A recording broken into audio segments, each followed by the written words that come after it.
જય શ્રી કૃષ્ણ, રાધે રાધે.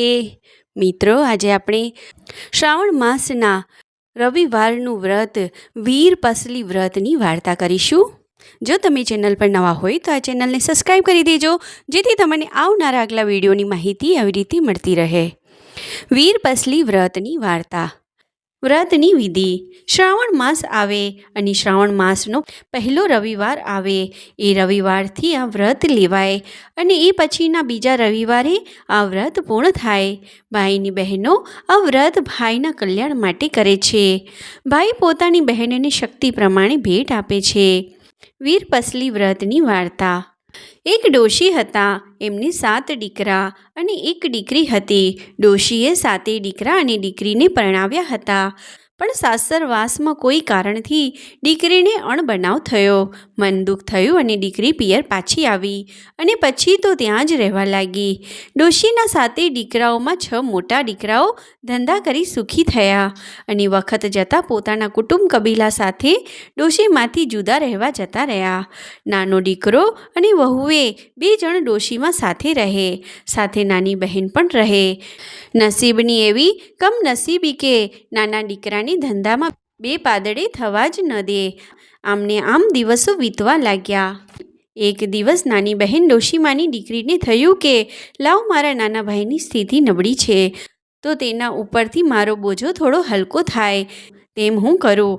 આમ વિચારી બહેન તો પોતાના 6 મોટા ભાઈઓ પાસે કામ માટે ગઈ, પણ કોણ સામું જુએ. ભાભીઓએ જાકારો આપ્યો, ભાઈઓએ જાકારો આપ્યો.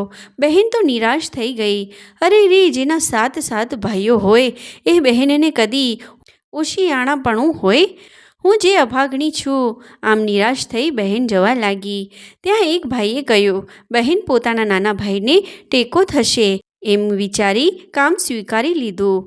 સવારથી સાંજ સુધી બહેન તો ઢોરા ચરાવવા જાય છે અને સાંજે જ્યારે ઘરે આવે છે ત્યારે ભાભી જે કાંઈ એઠું જૂઠું વધ્યું ઘટ્યું હોય તે આપે અને નાની બહેન તે ઘરે લઈ જઈને ખાય. આમને આમ સમય વીતવા લાગ્યો.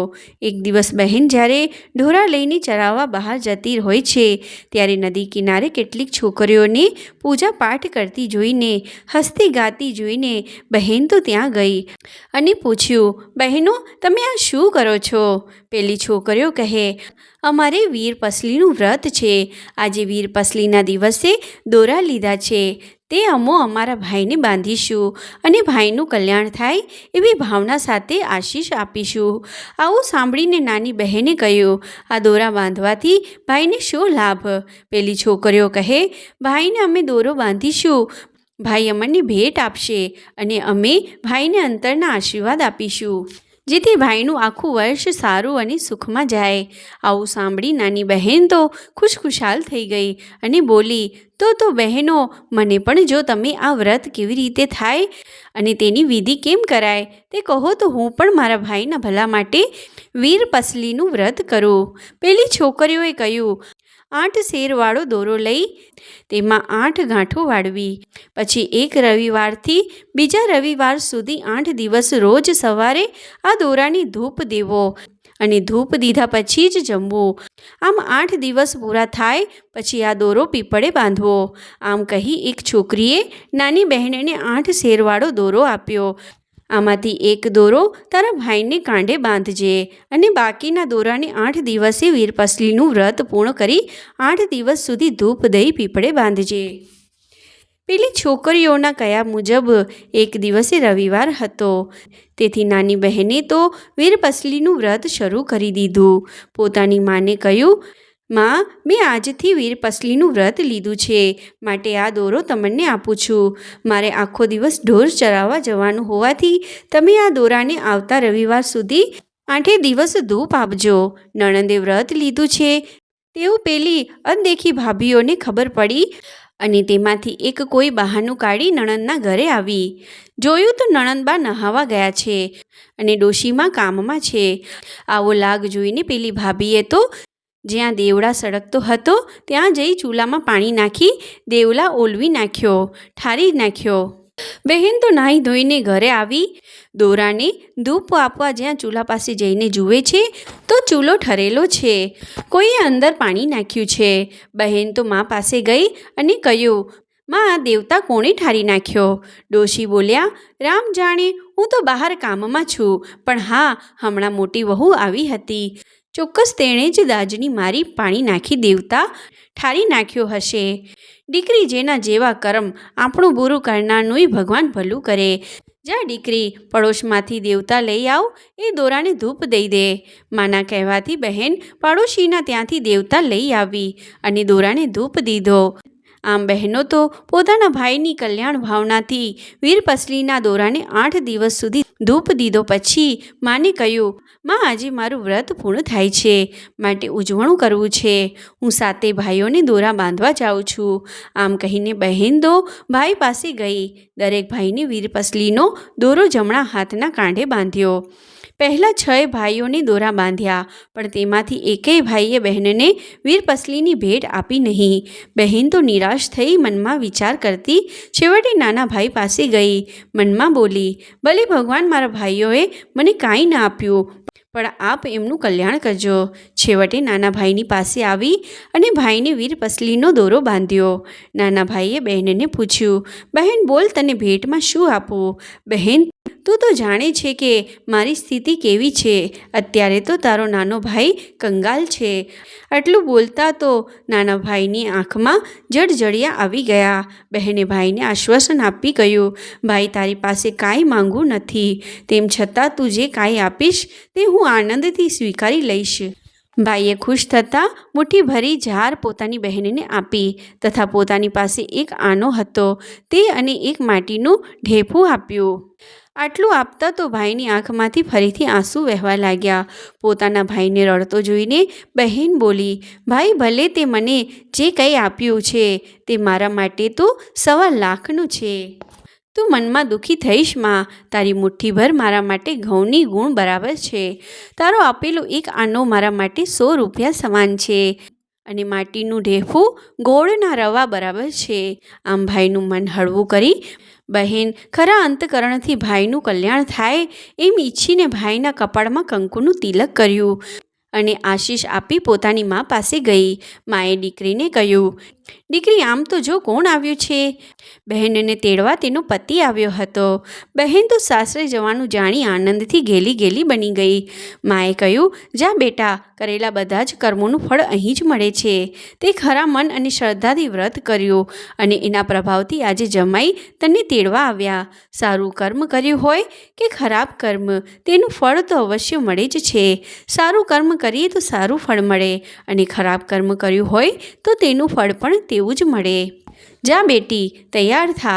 આમ કહીને મા તો ચાલી પોતાના 6 મોટા દીકરાઓને ત્યાં જઈને તેમની બહેન સાસરે જાય છે તેવી વાત કરી અને કહ્યું, દીકરી સાસરે જાય છે તો આપણે તેને કાંઈક આપવું જોઈએ.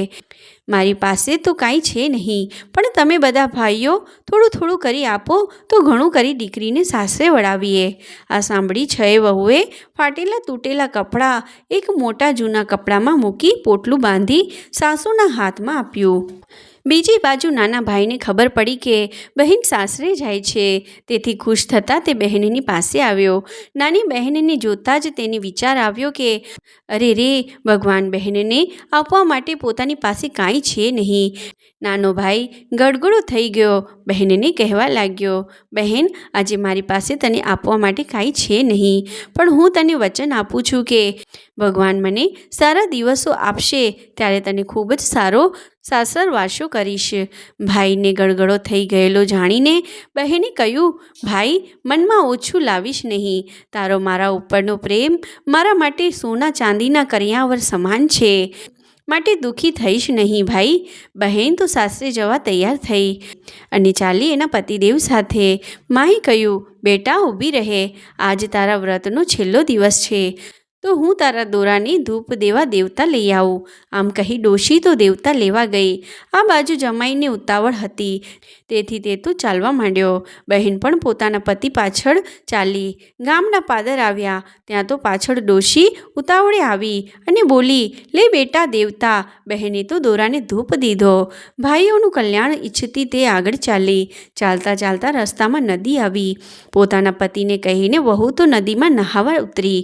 નહીં રહ્યા પછી બીજા કપડાં માંગ્યા અને તેના પતિએ પોટલું ખોલીને જોયું તો સરસ રંગબેરંગી સાડીઓ, પટોળા દેખાય. એટલે તેણે કહ્યું, આમાંથી કઈ સાડી આપો કે પોટલું? પોતાના પતિનું કહેવું સાંભળી વહુ કહે કે શું કહો છો નાથ? સાડી અને પટોળા હોય કાંઈ ગરીબની મશ્કરી કાં કરા? ત્યાં તો તેના પતિએ એક સાડી કાઢીને ઊંચી કરી બતાવી કે જો હું કાંઈ ખોટું નથી બોલતો. એમ કહી તે સાડી વહુ તરફ ફેંકી અને કહ્યું, એ જ સાડી પહેરી લે, સુંદર લાગશે. વહુ તો સમજી ગઈ કે આવું કેમ થયું. હે પ્રભુ, તારી લીલા અકળ છે. કપડાં પહેરી નજીક આવી પોટલામાંથી બધી વસ્તુઓ બહાર કાઢી જોયું તો માટીનું ઢેફું ગોળનું થઈ ગયેલું ચોખા હતા અને એક આનાના બદલે એક સોના મહોર હતી. વહુએ તો પોતાના પતિને પેલી સોના મહોર આપી અને ગામમાં જઈ ખાવાનું લઈ આવવા કહ્યું. વર ખાવાનું લેવા ગામમાં ગયો. આ બાજુ તો ચમત્કાર થયો. નદી કિનારે એકાએક સુંદર હવેલી ઊભી થઈ ગઈ. વહુ તો શણગાર સમજીને હવેલીના ચોથા માળની અગાસીમાં ઊભી રહી. થોડા સમય પછી ગામમાં થઈ ખાવાનું લઈને વર તો જ્યાં નદી કિનારે આવ્યો તો તેણે તો એક સુંદર હવેલી દીઠી અને પોતાની વહુને તેમાં અટારીઓમાં ઊભેલી જોઈ. તે તો દગ્ગ જ થઈ ગયો. વહુ તો દોડતી નીચે આવી અને પતિદેવના હાથમાંથી ખાવાનું લઈ બોલી, તમે આરામ કરો ને હું અબ ઘડી કાંઈક રસોઈ બનાવી નાખું. બંને જણાએ આનંદથી ભોજન કર્યું અને સુખેથી હવેલીમાં રહેવા લાગ્યા. દિવસો પસાર થવા લાગ્યા અને અચાનક દુકાળ પડ્યો ને લોકોને ખાવાના સાંસા પડવા લાગ્યા.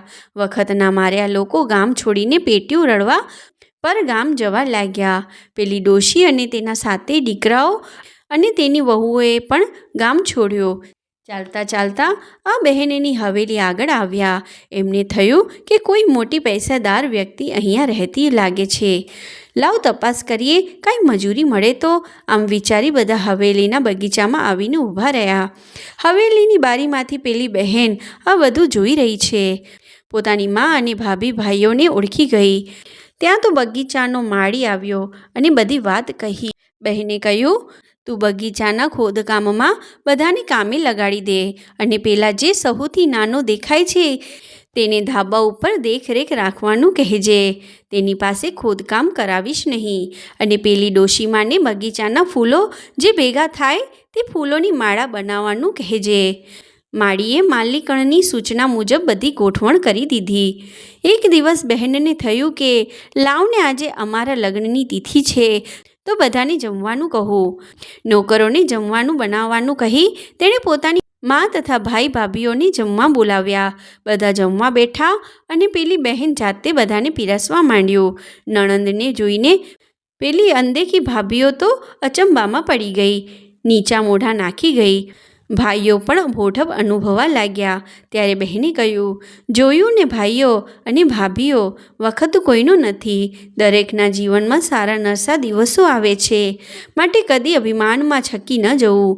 અને તેમાંય હું તો તમારી બહેન હતી, પણ તમે મને હળદૂત કરી. માત્ર એક નાના ભાઈએ જ મને પોતાનો પ્રેમ આપ્યો. મેં વીર પસલીનું વ્રત કર્યું. તેના પ્રભાવે જ આજે તમે મારી આ સુખની દુનિયા જુઓ છો. બધાએ બહેનને કહ્યું, અમારી ભૂલ હતી બહેન, અમને માફ કર. બહેને બધાને માફ કર્યા અને બોલી, મારે તો બધાય ભાઈ ભાભીઓ મારા જ છે, કોઈ જુદા નથી. તમે તમારે સુખેથી દુકાળ પાર ન થાય ત્યાં સુધી અહીંયા રહો. બહેનની વાત સાંભળી બધા આનંદમાં આવી ગયા અને પછી તો બધા સાથે સંપીને રહેવા લાગ્યા. આમ જેમ બહેનને વીર પસલીનું વ્રત ફળ્યું તેમ વ્રત કરનારને ફળજો. બોલો હર હર મહાદેવ. જય ભોલેનાથ. જય શ્રી કૃષ્ણ. રાધે રાધે. મિત્રો, જો તમે ચેનલ પર નવા હોય તો આ ચેનલને સબસ્ક્રાઈબ કરી દેજો, જેથી તમને આવનારા આગલા વિડીયોની માહિતી આવી રીતે મળતી રહે. જય શ્રી કૃષ્ણ. રાધે રાધે.